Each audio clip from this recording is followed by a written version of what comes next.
നമുക്കിത് നല്ല സോഫ്റ്റ് ആയിട്ടുള്ള കൊഴുക്കട്ട ഉണ്ടാക്കിയാലോ. അതുപോലെ കൊഴുക്കട്ട ഉണ്ടാക്കുമ്പോൾ പൊട്ടിയൊന്നും പോവാതെ നല്ല പെർഫെക്റ്റ് ആയിട്ട് നല്ല മുട്ട പോലെ മിനുസമുള്ള നല്ല ഭംഗിയുള്ള കൊഴുക്കട്ടകളാണ് നമ്മളിന്ന് റെഡിയാക്കിയെടുക്കാൻ പോകുന്നത്.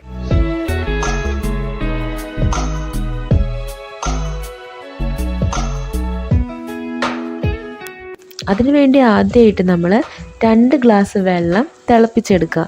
നല്ലതായിട്ട് തിളക്കട്ടെ. ഒന്ന് നമുക്ക് അതിലേക്കൊരു 1/4 ടീസ്പൂൺ ഉപ്പ് ഇട്ട് കൊടുക്കാം. പിന്നെ 1 ടേബിൾ സ്പൂണോളം വെളിച്ചെണ്ണ നമുക്ക് ഇതിലേക്ക് ഇട്ട് കൊടുക്കാം. അതുപോലെ 1 ടേബിൾ സ്പൂൺ പഞ്ചസാരയും ഇട്ട് കൊടുക്കാം. ഇനി ഇത് നല്ലതായിട്ട് ഒന്ന് മിക്സ് ചെയ്ത് നമുക്ക് ഈ ഒരു പഞ്ചസാരയ്ക്കൊന്ന് അലിയിച്ചെടുക്കാം. എന്നിട്ട് നമ്മളൊരു പാത്രത്തിൽ ഒരു 2 ഗ്ലാസ് അരിപ്പൊടി, നമ്മൾ ഇടിയപ്പത്തിനൊക്കെ ഉപയോഗിക്കുന്ന പോലത്തെ നേർത്ത അരിപ്പൊടിയാണ് നമ്മൾ കൊഴുക്കട്ട ഉണ്ടാക്കാനായിട്ട് നല്ലത്. അപ്പോൾ നല്ല സോഫ്റ്റ് ആയിട്ടുള്ള അരിപ്പൊടി നമ്മൾ എടുത്ത് വെച്ചിട്ടുണ്ട്. ഇനി നമ്മൾ അതിലേക്ക് നമ്മളിപ്പോൾ തിളപ്പിച്ച വെള്ളം ഒട്ടും ചൂടാറാതെ അതിലേക്ക് ഒഴിച്ചു കൊടുക്കാം. അപ്പോൾ പാകം നോക്കിയിട്ട് കുറേശ്ശെ ഒഴിച്ചിട്ട് നമുക്കിതൊന്ന് മിക്സ് ചെയ്തെടുത്താൽ മതി. അപ്പോൾ ഇപ്പോൾ നല്ല ചൂടല്ല, അപ്പോൾ നമ്മൾ കൈ കൊണ്ടൊന്നും നമുക്ക് തൊടാൻ പറ്റില്ല. അപ്പോൾ നമ്മളൊരു സ്പൂണും കൊണ്ട് തന്നെ ഇതൊന്ന്, അല്ലെങ്കിൽ ഒരു തവി കൊണ്ട് തന്നെ നമുക്കിതൊന്ന് ഇളക്കിയിട്ട് ഒന്ന് അമർത്തി വെച്ചാൽ മതി.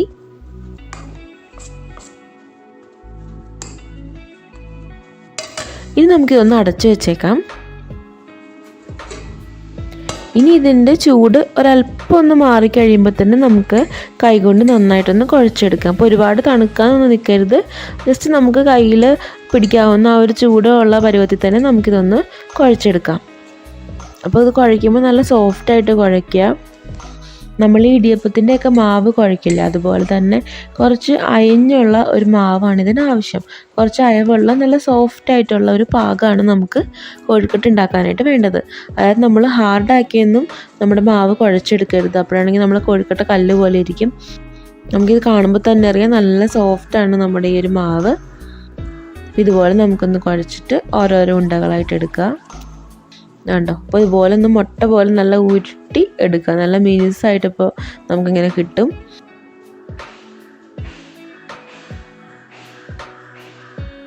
അങ്ങനെ നമ്മൾ ചെറിയ ഭാഗങ്ങളാക്കി എടുത്തിട്ട് ഇതുപോലെ ഉണ്ട ഉരുട്ടി നമുക്ക് എടുത്ത് വയ്ക്കാം.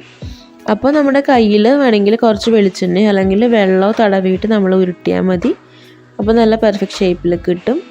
അപ്പോൾ ഇതുപോലെ നമ്മളെല്ലാ ഉണ്ടകളും റെഡിയാക്കി എടുക്കുന്നുണ്ട്.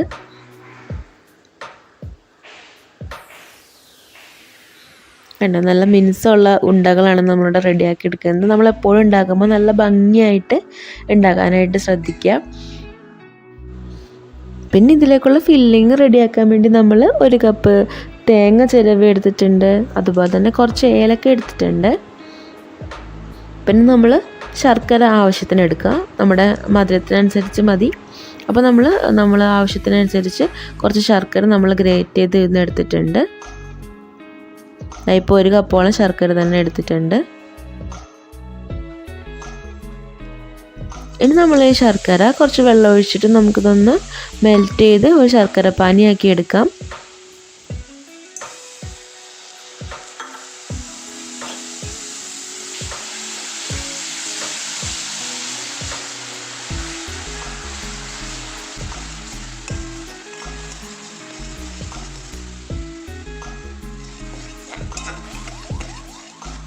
ഇനി അതിലേക്ക് ഒരല്പം ഏലക്ക പൊടിച്ചതും കൂടി ചേർത്ത് കൊടുക്കാം.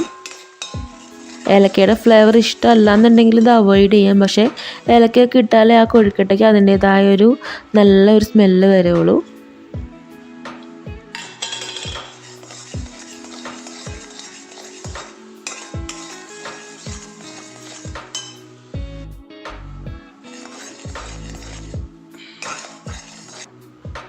ഇനി നമുക്കിതിലേക്ക് നമ്മൾ എടുത്ത് വെച്ചിരിക്കുന്ന തേങ്ങ ഇട്ട് കൊടുക്കാം. എല്ലാം കൂടി നല്ലപോലെ ഇളക്കിക്കോ.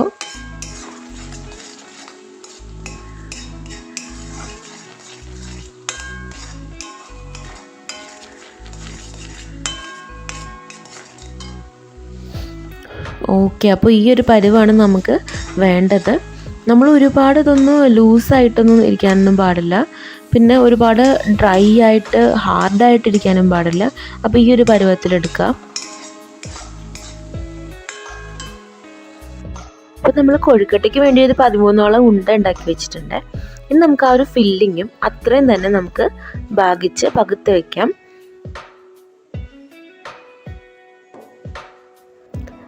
ഇനി നമ്മളിതിൽ ഓരോ ഉണ്ടകൾ എടുത്തിട്ട് അതിലൊരു ചെറിയൊരു ഹോൾ ഉണ്ടാക്കുക. ചൂണ്ടുവിരലും കൊണ്ട് ചെറിയൊരു ഹോൾ ഉണ്ടാക്കി ചൂണ്ടുവിരലുള്ളിലേക്ക് കടത്തിയിട്ട് നമ്മൾ ഒരു കുടത്തിൻ്റെ ഷേപ്പ് പോലെ ഉള്ളിലൊരു സ്പേസ് ഉണ്ടാക്കി കൊടുക്കുക.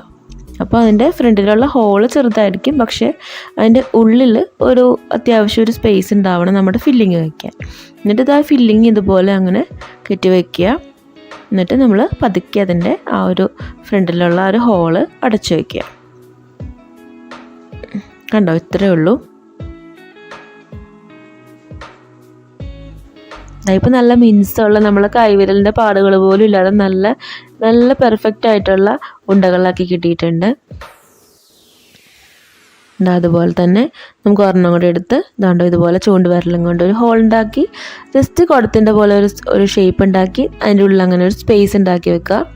എന്നിട്ട് അതിലേക്ക് ആ ഓരോ ഫില്ലിങ് ഇടുക. എന്നിട്ട് നമ്മുടെ ആ ഒരു ഫ്രണ്ട് ഭാഗം നമുക്കൊന്ന് ക്ലോസ് ചെയ്ത് കൊടുക്കാം. ഇങ്ങനെ ചെയ്യുവാണെങ്കിൽ നമ്മുടെ ഷേപ്പ് നല്ല ഭംഗിയായിട്ട് കിട്ടും. അതുപോലെ തന്നെ ഫില്ലിംഗ് ഒന്നും പൊട്ടി പുറത്തേക്ക് പോവുകയുമില്ല. നല്ല ഭംഗിയായിട്ട് നമുക്ക് ഉരുട്ടി നല്ല മുട്ട പോലെ നമുക്ക് ഉരുട്ടി എടുക്കുകയും ചെയ്യാം. നമ്മളിപ്പോൾ മുകൾ ഭാഗം വിടർത്തിയിട്ട് അതിൽ ഫില്ലിങ്സ് വെച്ച് പിന്നെ അതങ്ങനെ അടച്ച് വയ്ക്കുമ്പോഴൊക്കെ ഭയങ്കര പാടാണ്. ഒന്നാമത് നമ്മൾ അങ്ങനെ ചെയ്യുവാണെങ്കിൽ അതിൻ്റെ ഷേപ്പ് തന്നെ മാറിപ്പോവും. ചിലപ്പോൾ ഇത്ര നല്ല ഭംഗിയായിട്ടൊന്നും കിട്ടില്ല. അതുപോലെ നമ്മുടെ ആ ഒരു ഫില്ലിങ്സ് പുറത്തേക്ക് വരാനും നമ്മൾ ആ ഉണ്ടാക്കിയ ഹോൾ അടയ്ക്കുമ്പോൾ അത് ചിലപ്പോൾ ശരിയാവില്ല. അല്ലെങ്കിൽ നമ്മൾ കൊഴുക്കട്ട ഉണ്ടായി കഴിയുമ്പോൾ ആ ഫില്ലിങ് അതിൻ്റെ ആ ഒരു ഇതിൽ കൂടി തന്നെ നമുക്ക് പുറത്തേക്ക് വരാനൊക്കെ ചാൻസ് ഉണ്ട്. അപ്പോൾ മിക്കവാറും നമുക്കൊക്കെ പറ്റുന്നതാണ് അങ്ങനെ. അപ്പോൾ അങ്ങനെ ചെയ്യാതെ ഇതുപോലെ ഒന്ന് ചെയ്ത് നോക്കുകയാണെങ്കിൽ പെർഫെക്റ്റായിട്ട് ആ ഫില്ലിങ് അതിൻ്റെ ഉള്ളിൽ ഇരിക്കുകയും ചെയ്യും. ഇതൊന്നും പുറത്തേക്ക് വരെയുമില്ല. എല്ലാ ഭാഗത്തും ഈക്വലായിട്ട് നല്ല പെർഫെക്റ്റായിട്ട് കിട്ടും. നമ്മളിങ്ങനെ കിട്ടുമ്പോഴേക്കും അധികം ബലമൊന്നും പിടിക്കാണ്ട് ഒട്ടും ഹാർഡാവാണ്ട് നമ്മളിങ്ങനെ വളരെ സോഫ്റ്റായിട്ട് ഉരുട്ടിയെടുക്കാം. എന്നാലേ സോഫ്റ്റായിട്ടിരിക്കുകയുള്ളൂ. വേറൊരു കാര്യം എന്ന് പറഞ്ഞാൽ നമ്മളിപ്പോൾ കൊഴുക്കട്ടയൊക്കെ ഉണ്ടാക്കിയിട്ട് നമ്മുടെ മുമ്പിൽ ഇങ്ങനെ കൊണ്ട് വെക്കുകയാണെങ്കിൽ നമ്മളിപ്പോൾ അതിലൊരു കൺഫ്യൂഷൻ ഉണ്ടാവും. ഇപ്പോൾ ഏത് കൊഴുക്കട്ടയാണ് വലുത്, ഏതിലാണ് കൂടുതൽ ശർക്കരയും തേങ്ങയും ഉള്ളത് എന്നൊക്കെ നമ്മളിങ്ങനെ ആലോചിച്ചിട്ട് നമ്മൾ വലുതൊക്കെ എടുത്ത് ആദ്യമേ ഒന്ന് മാറ്റി വയ്ക്കുന്ന പതിവൊക്കെ ഉള്ളവരൊക്കെ ഉണ്ടെങ്കിൽ നമുക്ക് അതിൻ്റെ ഒന്നും കൺഫ്യൂഷൻ്റെ ഒരു പ്രശ്നത്തിൻ്റെ ആവശ്യമില്ല. കാരണം എല്ലാ കൊഴുക്കട്ടയും സെയിം വലിപ്പം, സെയിം ശർക്കരയും തേങ്ങയൊക്കെ തന്നെയാണ്. അതുകൊണ്ട് നമുക്ക് ആശ്വാസമായിട്ട് എപ്പോൾ വേണമെങ്കിലും നമുക്ക് കഴിച്ചാൽ മതി. ഒരു കോമ്പറ്റീഷൻ മൈൻഡിൻ്റെ ഒന്നും ആവശ്യമില്ല. സമാധാനമായിട്ട് നമുക്ക് സമയമുള്ളപ്പോൾ കഴിച്ചാൽ മതി. അപ്പോൾ കൊഴുക്കട്ടയ്ക്കുള്ള ഉണ്ടയൊക്കെ റെഡിയാക്കി വെച്ചിട്ടുണ്ട്. ഇനി നമുക്കൊരു ഇഡ്ഡലി പാത്രത്തിൽ 2-3 ഗ്ലാസ് വെള്ളം ഒഴിച്ചിട്ട് നല്ലതായിട്ട് വെള്ളം ആവി വരുമ്പോഴേക്ക് നമുക്ക് തട്ടിൽ വേണമെന്നുണ്ടെങ്കിൽ നമുക്ക് കുറച്ച് വെളിച്ചെണ്ണ തടവാട്ടോ. അങ്ങനെ വെളിച്ചെണ്ണ തടവിയിട്ട് നമുക്ക് ഓരോന്നോരോന്നായിട്ട് വയ്ക്കാം. എന്നിട്ട് അടച്ച് വയ്ക്കാം. ഒരു 10 മിനിറ്റ് മീഡിയം ഫ്ലെയിമിൽ അങ്ങോട്ട് വെച്ചാൽ മതി. നമ്മുടെ കൊഴുക്കട്ട നന്നായിട്ട് ആവശ്യത്തിന് വെന്ത് കിട്ടും. അപ്പോൾ ഒരു 10 മിനിറ്റ് കഴിഞ്ഞിട്ടുണ്ട്. നമുക്ക് തുറന്ന് നോക്കാം. അപ്പോൾ റെഡി ആയിട്ടുണ്ട്. ഒരു കൊഴുക്കട്ട പോലും പൊട്ടിയിട്ടോ അല്ലെങ്കിൽ ഒന്ന് ഹാർഡായിട്ടോ ഒന്നുമില്ല. ഭയങ്കര സോഫ്റ്റായിട്ടുള്ള നല്ല പഞ്ഞി പോലെ എന്ന് പറയുന്ന പോലത്തെ കൊഴുക്കട്ടയാണ് ഉള്ളത് നമുക്ക്. അപ്പോൾ എല്ലാം കാണാൻ നല്ല ഭംഗിയാണ്. നല്ല മിനുസമുള്ള നല്ല ഒരു ഗ്ലേസിങ് ഉള്ള ഒരു കൊഴുക്കട്ടയാണ്. അപ്പോൾ എല്ലാവരും ഇതുപോലെ തന്നെ ഒന്ന് ചെയ്ത് നോക്കിയാൽ അടിപൊളിയായിട്ട് കൊഴുക്കട്ട ഉണ്ടാക്കിയെടുക്കാം നമുക്ക്. അപ്പോൾ വീഡിയോ ഇഷ്ടമെങ്കിൽ ലൈക്ക് ചെയ്യാനും ചാനൽ സബ്സ്ക്രൈബ് ചെയ്യാനും മറക്കരുത്. അപ്പോൾ നമുക്ക് വേറെ വീഡിയോ ആയിട്ട് ഉടനെ തന്നെ കാണാം. Bye bye.